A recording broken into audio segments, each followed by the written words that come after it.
Hello guys, welcome back to my YouTube channel in your latest topics. ನಾನು ಈ ದಿನ B ಕಾಮ್ನ second ಸೆಮಿಸ್ಟರ್ನ SCP ಸ್ಟೂಡೆಂಟ್ಗಳಿಗೆ ಈ ವಿಡಿಯೋ ತುಂಬಾ ಯೂಸ್ಫುಲ್ ಆಗಿರುತ್ತೆ. ಏನಪ್ಪ ಅಂತ ಅಂದರೆ ತುಂಬ ಜನ ಗೈಸ್ ನನಗೆ ಬ್ರೋ ಮಾಡ್ರನ್ ಬ್ಯಾಂಕಿಂಗ ಇಂಪಾರ್ಟೆಂಟ್ ತಿಳಿಸ್ಕೊಡಿ, ಅದರಲ್ಲಿ SCP ಯಾವ ಥರ ಬರುತ್ತೆ ಅನ್ನೋದು ನಮ್ಗೆ ಗೊತ್ತೇ ಇಲ್ಲ ಬ್ರೋ, ಪ್ಲೀಸ್ ತಿಳಿಸ್ಕೊಳ್ಳಿ ಬ್ರೋ ಅಂತ ತುಂಬ ಜನ ಕೇಳ್ತಾ ಇದ್ರಿ. ಸೊ ಆದ್ದರಿಂದ ಇದು ಮಾಡ್ರನ್ ಬ್ಯಾಂಕಿಂಗ್ SCP ಸಿಲೆಬಸ್ಗೆ ಸಂಬಂಧಪಟ್ಟ ಹಾಗೆ second ಸೆಮಿಸ್ಟರ್ದು.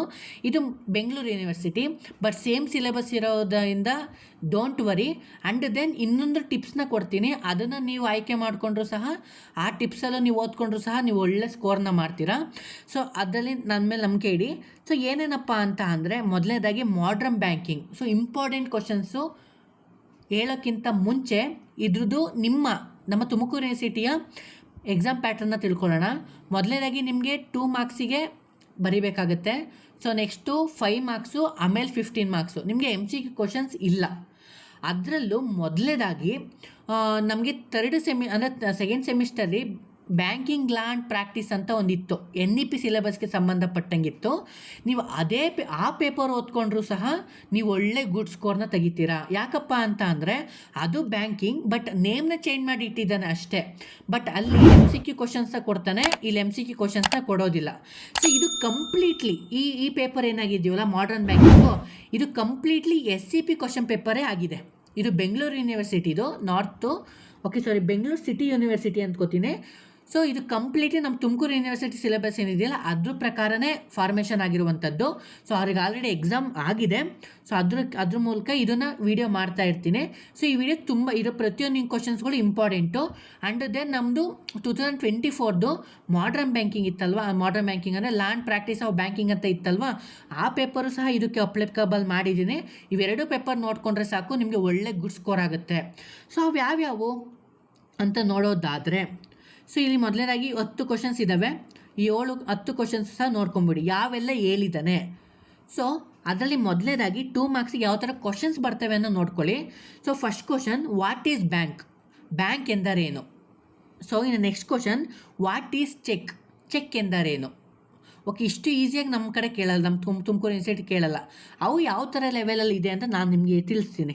Next, what is business ethics? ಈ ಥರ ಕೇಳ್ಬೋದು. ನೆಕ್ಸ್ಟ್ ಅಂದರೆ ವ್ಯವಹಾರ ನೈತಿಕತೆ ಎಂದರೇನು? Next, give the meaning of repo rate. So ಈ ಥರನೂ ಕೇಳ್ಬೋದು, ಅಂದರೆ ರೆಪೋ ದರದ ಅರ್ಥವನ್ನು ಕೊಡಿ, ಅದು ರೆಪೋ ರೇಟ್ ಮೀನಿಂಗ್ನ ಕೇಳ್ಬೋದು. Next, name the 2 types of endorsement. Okay, ಇದನ್ನು ಸಹ ಕೇಳ್ತಾನೆ. ಅನುಮೋದನೆ 2 ಪ್ರಕಾರಗಳನ್ನು ಹೆಸರಿಸಿ, ಅಂದರೆ 2 types of endorsement. Next, give the meaning of foreign bank, ಅಂದರೆ ವಿದೇಶಿ ಬ್ಯಾಂಕಿನ ಅರ್ಥವನ್ನು ಕೊಡಿ. ಫಾರಿನ್ ಬ್ಯಾಂಕ್ ಮೀನಿಂಗ್ನ ಬರಿಬೇಕು. ಓಕೆನಾ. ಇನ್ನು ನೆಕ್ಸ್ಟು 2 ಮಾರ್ಕ್ಸಿಗೆ difference between bankers and customers. 2 ಪಾಯಿಂಟ್ಸಲ್ಲಿ ಬರೆದ್ರು ನಿಮಗೆ 2 ಮಾರ್ಕ್ಸ್ ಸಿಕ್ಬಿಡುತ್ತೆ. ಅಂದರೆ ಗ್ರಾಹಕ ಮತ್ತು ಬ್ಯಾಂಕರ್ನ ನಡುವಿನ ವ್ಯತ್ಯಾಸಗಳನ್ನು ತಿಳಿಸಿ, ಅವರಿಬ್ಬರನ್ನ ಡಿಫ್ರೆನ್ಸ್ನ ಬರೀಬೇಕಾಗತ್ತೆ. Next, give the meaning of block chain technology. ಓಕೆನಾ, ಬ್ಲಾಕ್ ಚೈನ್ ಟೆಕ್ನಾಲಜಿ ಅರ್ಥವನ್ನು ನೀಡಿ, ಅಂದರೆ ಬ್ಲಾಕ್ ಚೈನ್ ಟೆಕ್ನಾಲಜಿ ಮೀನಿಂಗ್ನ ಬರೀಬೇಕಾಗತ್ತೆ. Next, expand CRR and SLR, ಅಂದರೆ CRR ಮತ್ತು SLRನ ವಿಸ್ತರಿಸಿ. Next, expand SEBI and RRB ಓಕೆನಾ, ರೂರಲ್ ಡೆವಲಪ್ಮೆಂಟ್ ಬ್ಯಾಂಕು, SEBI ಅಂತ ಅಂದರೆ security exchange board of India. Okay, ಇಷ್ಟು ಸಹ ನಿಮಗೆ 2 ಮಾರ್ಕ್ಸಿಗೆ ಇತ್ತಲ್ವಾ. ಸೊ ಇಷ್ಟು 10 ಕ್ವಶನ್ಸ್ ಇದೆಯಲ್ವಾ. ಓಕೆ, 10 ಕ್ವಶನ್ಸು ಸಹ ನಿಮಗೆ ತುಂಬ ಮೋಸ್ಟ್ ಇಂಪಾರ್ಟೆಂಟು. ಅದೇ ರೀತಿ ನಮ್ಮ NEP ಕ್ವಶನ್ ಪೇಪರಲ್ಲೂ ಸಹ ಅಲ್ಲೊಂದು 5 ಕ್ವಶನ್ಸ್ ಇರುತ್ತೆ, ನಿಮಗೆ ತುಂಬ ಇಂಪಾರ್ಟೆಂಟ್ ಆಗಿರುತ್ತೆ. ಸಿಲೆಬಸ್ ವೈಸು 3 ಚಾಪ್ಟರ್ನ ಕಂಪ್ಲೀಟಾಗಿ ಓದ್ಕೊಳ್ಳಿ, ನಿಮಗೆ ಒಳ್ಳೆ ಗುಡ್ ಸ್ಕೋರ್ ಆಗುತ್ತೆ. ಇನ್ನು 8 ಮಾರ್ಕ್ಸಿಗೆ, ಸೊ ಇದು ನಿಮಗೆ ಯಾವ ಥರ ಅಲೋಕೇಶನ್ ಮಾಡ್ಕೋತಾರೆ, 5 ಮಾರ್ಕ್ಸಿಗೆ ಅಂದ್ಕೊಳ್ಳಿ. ಇಲ್ಲಿ 8 ಮಾರ್ಕ್ಸಿಗೆ ಇರೋದು 5 ಮಾರ್ಕ್ಸಿಗೆ ಅಂದ್ಕೊಳ್ಳಿ. ಸೊ ಯಾವ ಥರ ಕ್ವಶನ್ಸ್ನ ಕೇಳಿದ್ದಾನೆ ನೋಡಿ. ಸೊ ಫಸ್ಟ್ನೇ ಕ್ವಶನ್ನು, ಸೊ 8 ಮಾರ್ಕ್ಸಿಗೆ 5 ಮಾರ್ಕ್ಸಿಗೆ ನೋಡ್ಕೊಳ್ಳಿ. ಫಸ್ಟ್ನೇ ಕ್ವಶನ್ನು, so briefly explain stages in evaluations of banking in India. ಅಂದರೆ ಭಾರತದಲ್ಲಿ ಬ್ಯಾಂಕುಗಳ ವಿಕಾಸದ ಹಂತಗಳನ್ನು ಸಂಕ್ಷಿಪ್ತವಾಗಿ ವಿವರಿಸಿ. Banking in India evaluation stages. ಓಕೆನಾ, ಇದೊಂದು ಕ್ವಶನ್ಸ್ ಆಯಿತಾ. ಇನ್ನು next question, briefly explain futures of schedule and non schedule banks. ಇದು ಕೇಳ್ತಾರೆ 100ಗೆ 200% ಕ್ವಶನ್ಸ್ ಇವೆಲ್ಲ. ಶೆಡ್ಯೂಲ್ ಆ್ಯಂಡ್ ನಾನ್ ಶೆಡ್ಯೂಲ್ ಬ್ಯಾಂಕ್ನ ಲಕ್ಷಣಗಳನ್ನು ಸಂಕ್ಷಿಪ್ತವಾಗಿ ವಿವರಿಸಿ. ಇದೊಂದು ಕ್ವಶನ್ಸಾ. ಇನ್ನು next question, mention advantages and disadvantages of mobile banking. ಇದು ಲಾಸ್ಟ್ ಚಾಪ್ಟ್ರಲ್ಲಿ ಬರುತ್ತಲ್ವಾ, ಅದು ಅಡ್ವಾಂಟೇಜಸ್ಸು ಡಿಸ್ಅಡ್ವಾಂಟೇಜಸ್ನ ಬರೀಬೇಕಾಗುತ್ತೆ. ಓಕೆ, ಇದು ಇಂಪಾರ್ಟೆಂಟ್ 5 ಮಾರ್ಕ್ಸಿಗೆ. ಇನ್ನು next question, right A note on SEBI guidance on banking operations. ಇದು ತುಂಬ ಇಂಪಾರ್ಟೆಂಟು. ಸೆಬಿ ಗೈಡೆನ್ಸ್ನ ಪ್ರಕಾರ ಬ್ಯಾಂಕಿಂಗ್ ಆಪರೇಷನ್ಸ್ ಯಾವ ಥರ ನಡೆಯುತ್ತೆ ಅದು ಸಹ ಇಂಪಾರ್ಟೆಂಟು ಇಲ್ಲಿರೋ ಪ್ರಕಾರ. ಇನ್ನು next question, briefly explain natures and concept of block chain technology. ಅಂದರೆ ಬ್ಲಾಕ್ ಚೈನ್ ಟೆಕ್ನಾಲಜಿಯ ಪರಿಕಲ್ಪನೆ ಮತ್ತು ಸ್ವರೂಪಗಳನ್ನು ಬರೆಯಿರಿ. ಅದು ನೇಚರು ಮತ್ತು ಕಾನ್ಸೆಪ್ಟು ಎರಡೂ ಸಹ ನೀಟಾಗಿ ಎಕ್ಸ್ಪ್ಲೇನ್ ಮಾಡಬೇಕಾಗುತ್ತೆ. ಸೊ ಈ ರೀತಿ ನಿಮಗೆ 5 ಮಾರ್ಕ್ಸಿಗೆ ಕೇಳಿಬಿಟ್ರೆ, ಇನ್ನು 15 ಮಾರ್ಕ್ಸಿಗೆ ಯಾವ ಥರ ಕೇಳ್ತಾನೆ, ಇದು 14 ಮಾರ್ಕ್ಸಿಗೆ ಇರುವಂಥದ್ದು. ಸೊ 15 ಮಾರ್ಕ್ಸಿಗೂ ಅವರೇಜ್ ಹಿಂಗೆ ಇರುತ್ತೆ ಕ್ವಶನ್ಸು, ನೋಡ್ಕೊಳ್ಳಿ. ಸೊ ನೋಡಿ, explain the roles and functions of RBI. ಅಂದರೆ RBIನ ಪಾತ್ರ ಮತ್ತು ಕಾರ್ಯಗಳನ್ನು ವಿವರಿಸಿ. ಓಕೆನಾ. RBI ಅಂದರೆ ಯಾವ ಥರ ಬರೀಬೇಕು ಅಂತ. ಈಗ ನೀವು SCP ಬರೀತಾ ಇದ್ದೀರಾ ಅಂತ ಅಂದರೆ ಯಾವ ಥರ ಬರೀತೀರಾ ಅಂತ ಅಂದರೆ, ಈಗ RBI ರೋಲ್ ಆ್ಯಂಡ್ ಫಂಕ್ಷನ್ನ ಕೇಳಿದಾನಲ್ವಾ, RBI ಅಂದರೆ ಏನು, ಅದು ಮೀನಿಂಗ್ನ ಬರೀತೀರಾ. ಸೊ ಮೀನಿಂಗ್ನ ಬರೆದು ರೋಲು ಮತ್ತು ಫಂಕ್ಷನ್ಸ್ನ ಪಾಯಿಂಟ್ಸ್ಗಳನ್ನ ಬರೀತೀರಾ. ಈಗ 15 ಮಾರ್ಕ್ಸಿಗೆ ಅಂತ ಅಂದರೆ ಒಂದು 7 ಅಥವಾ 8 ಪಾಯಿಂಟ್ಸ್ನ ಬರೆದು ಅನಂತರ ಅವು 8 ಪಾಯಿಂಟಿಗೂ ಸಹ ನೀವು ಎಕ್ಸ್ಪ್ಲೇನ್ ಮಾಡ್ತೀರಾ. ಆವಾಗ ನಿಮಗೆ ಒಳ್ಳೆ ಗುಡ್ ಸ್ಕೋರ್ ಆಗುತ್ತೆ. ಸೊ ಈಗಿನ ಬರೋ ಸ್ಟೂಡೆಂಟ್ಗಳಿಗೆಲ್ಲ ತುಂಬ ಇಂಪಾರ್ಟೆಂಟ್ ಇದು. ಇನ್ನು next, explain the difference between digital banking and traditional banking. ಅಂದರೆ ಡಿಜಿಟಲ್ ಬ್ಯಾಂಕಿಂಗ್ ಮತ್ತು ಸಾಂಪ್ರದಾಯಿಕ ಬ್ಯಾಂಕಿಂಗ್ನ ವ್ಯತ್ಯಾಸಗಳನ್ನು ವಿವರಿಸಿ. ಅಂದರೆ ಇವೆರಡು ಸಹ ಡಿಫ್ರೆನ್ಸ್ನ ನೀವಿಲ್ಲಿ ನೋಡ್ಕೊಬೇಕು ನಿಮ್ಮ ಸಿಲೆಬಸ್ನ ವೈಸು. ನೆಕ್ಸ್ಟು ಕ್ವಶನ್ ನೋಡಿ, 15 ಮಾರ್ಕ್ಸಿಗೆ, what is a digital fund transfer. Explain the different types of digital fund transfer. ಅಂದರೆ ನಮಗಿಲ್ಲಿ ಡಿಜಿಟಲ್ ಫಂಡ್ ಟ್ರಾನ್ಸ್ಫರ್ ಅಂದರೆ ಏನು, ಅದು ಮೀನಿಂಗ್ನ ಬರೀಬೇಕಾಗತ್ತೆ. ಅದು ಟೈಪ್ಸು ಅಂದರೆ ನಮಗೆ ನೆಫ್ಟು, RTGS, IMPS, ಓಕೆ, ಇವೆಲ್ಲ ನಮಗೆ ಟೈಪ್ಸ್ ಆಗ್ತಾವಲ್ಲ ಫಂಡ್ ಟ್ರಾನ್ಸ್ಫರ್ ಮಾಡೋದಕ್ಕೆ, ಇವು ತುಂಬ ಇಂಪಾರ್ಟೆಂಟು. ಇನ್ನು next question, what is monetary policy. Explain tools of monetary policy. ಅಂದರೆ ವಿತ್ತೀಯ ನೀತಿ ಎಂದರೇನು, ವಿತ್ತೀಯ ನೀತಿಯ ಸಾಧನಗಳು ವಿವರಿಸಿ. ಓಕೆನಾ. ಮಾನಿಟರಿ ಪಾಲಿಸಿ ಮೀನಿಂಗ್ನ ಬರೀತೀರಾ, ಅನಂತರ ಅದು ಟೂಲ್ಸ್ಗಳು ಏನೇನು ಪಾಯಿಂಟ್ಸ್ನ ಬರೆದು ಅನಂತರ ಎಕ್ಸ್ಪ್ಲೈನ ಮಾಡ್ತೀರಾ. Next, explain the functions and futures of cooperative banks. ಅಂದರೆ ಸರಕಾರಿ ಬ್ಯಾಂಕ್ಗಳ ಲಕ್ಷಣಗಳು ಮತ್ತು ಕಾರ್ಯಗಳನ್ನು ವಿವರಿಸಿ.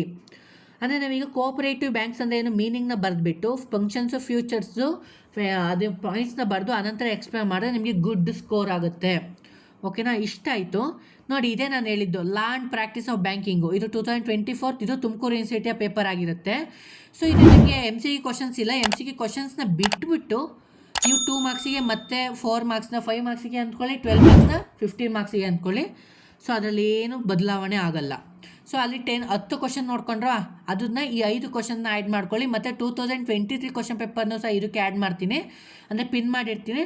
ಅದನ್ನೂ ಸಹ 5 ಕ್ವಶನ್ನ ನೋಡ್ಕೊಳ್ಳಿ. ಇಲ್ಲೇ 20 ಕ್ವಶನ್ಸ್ ಆಯಿತು. ಓಕೆ, ಅವನ್ನ ಓದ್ಕೊಂಡ್ರೂ ನಿಮಗೆ 7 ಕ್ವಶನ್ಸ್ ಬರಲ್ವ ಅದರಲ್ಲಿ. ಓಕೆನಾ, ನೋಡ್ಕೊಳ್ಳಿ. ಸೊ ಫಸ್ಟ್ನೇದಾಗಿ 2 ಮಾರ್ಕ್ಸಿಗೆ, who is customer of a bank. ಅಂದರೆ ಬ್ಯಾಂಕಿನ ಗ್ರಾಹಕ ಅಂದರೆ ಯಾರು, ಅವ್ರ ಮೀನಿಂಗ್ ಬರೀಬೇಕು. Next, what are the ground for dishonour of cheque. ಅಂದರೆ ಚೆಕ್ಗಳು ಯಾವುದಾದರೂ ಆಧಾರದ ಮೇಲೆ ತಿರಸ್ಕಾರಗೊಳ್ಳುತ್ತವ ಅದನ್ನು ಬರೀಬೇಕು, ಅವರ ರೀಸನ್ಸ್ಗಳು. Next, what is a joint account. ಅಂದರೆ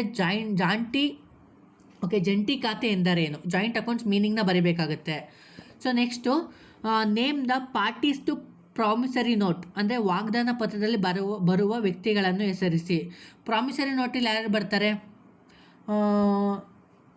ಅದೊಂದು ಸತಿ ನೋಡ್ಕೊಳ್ಳಿ, ನನಗೂ ಒಂದು ಸತಿ ಕನ್ಫ್ಯೂಸ್ ಇದೆ. ಅದು ಲೆಸ್ಸಿ ಇರಬೇಕು ಅನಿಸುತ್ತೆ. Okay. Next, what is the internet banking. Okay, ಈ ಕ್ವಶನ್ಸು ಅಲ್ಲೇ ಬಂದಿತ್ತು. ಓಕೆನಾ, 2 ಮಾರ್ಕ್ಸಲ್ಲಿ ನಮ್ಮ SCP ಕ್ವಶನ್ ಪೇಪರಲ್ಲಿ. ಸೊ ಅದು ಸಹ ಇಂಪಾರ್ಟೆಂಟು, ಇದು ಸಹ ಇಂಪಾರ್ಟೆಂಟು. ಸೊ ಇನ್ನು 4 ಮಾರ್ಕ್ಸಿಗೆ ಯಾವ ಥರ ಕ್ವಶನ್ಸ್ ಬರ್ತವೆ ಅಂತ ಅಂದರೆ, ಇದು ಸಹ 5 ಮಾರ್ಕ್ಸಿಗೆ ಅಂತ ಅಂದ್ಕೊಂಬಿಡಿ. ಎಲ್ಲ ಸಹ 5 ಮಾರ್ಕ್ಸಿಗೆ ಇರುವಂಥ ವೆಯ್ಟೇಜಸ್ಸೇ ಇಲ್ಲಿರುವಂಥದ್ದು. ಸೊ ಅಲ್ಲಿ ಎಷ್ಟು ಕ್ವಶನ್ಸ್ ಇದ್ದು, ಅಲ್ಲೂ ಒಂದು 6 ಕ್ವಶನ್ಸ್ ಇದ್ದು, ಇಲ್ಲೊಂದು 5 ಕ್ವಶನ್ಸು 11 ಕ್ವಶನ್ಸ್ ಆಗ್ತವೆ. ಇವನ್ನ ನೋಡ್ಕೊಂಡ್ರೆ ಸಾಕಾಗುತ್ತೆ ನಿಮಗೆ. ನೋಡಿ, discuss the significance of commercial banks. ಅಂದರೆ ವಾಣಿಜ್ಯ ಬ್ಯಾಂಕುಗಳ ಪ್ರಾಮುಖ್ಯತೆಗಳನ್ನು ಚರ್ಚಿಸಿ. ಇದೊಂದು ಕ್ವಶನ್ಸಾ. ಇನ್ನು next question, explain the rights of collecting bankers, ಅಂದರೆ ಸಂಗ್ರಹಿಸುವ ಬ್ಯಾಂಕರ್ನ ಹಕ್ಕುಗಳನ್ನು ವಿವರಿಸಿ. ಓಕೆ, ಇನ್ನು next question, explain the types of crossing cheque, ಅಂದರೆ ಕ್ರಾಸ್ ಚೆಕ್ಗಳ ವಿಧಗಳನ್ನು ತಿಳಿಸಿ. ಅಂದರೆ ಮೊದಲಿಗೆ ಕ್ರಾಸ್ ಚೆಕ್ನ ಮೀನಿಂಗ್ನ ಬರೆದ್ಬಿಟ್ಟು ಅನಂತರ ಟೈಪ್ಸ್ನ ಎಕ್ಸ್ಪ್ಲೇನ್ ಮಾಡಿ. Next, what are the types of credit card, ಅಂದರೆ ಈ ಕ್ರೆಡಿಟ್ ಕಾರ್ಡ್ನ ಎಷ್ಟೆಲ್ಲ ಇದ್ದಾವೆ ಅವುಗಳೆಲ್ಲ ಬರೀಬೇಕಾಗತ್ತೆ. Next, explain the features of recurring deposit account, ಅಂದರೆ ಮರುಕಳಿಸುವ ಠೇವಣಿ ಖಾತೆಯ ಲಕ್ಷಣಗಳನ್ನು ವಿವರಿಸಿ. ರೆಕರಿಂಗ್ ಡೆಪಾಸಿಟ್ ಅಕೌಂಟ್ನ ಫ್ಯೂಚರ್ಗಳನ್ನ ಎಕ್ಸ್ಪ್ಲೈನ್ ಮಾಡಬೇಕಾಗತ್ತೆ.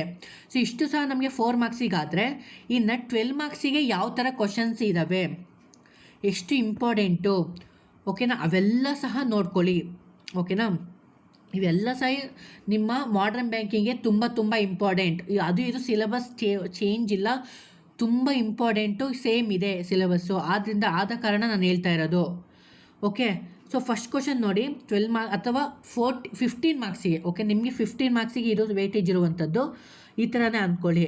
ನೋಡಿ, explain the general relationship between bankers and customers. ಅಲ್ಲಿ ಬಂದಿತ್ತಾ SCP ಕ್ವಶನ್ ಪೇಪರಲ್ಲಿ ಬ್ಯಾಂಕರ್ಸ್ ಮತ್ತು ಕಸ್ಟಮರ್ ನಡುವಿನ ಸಂಬಂಧ ಏನು ಅಂತ.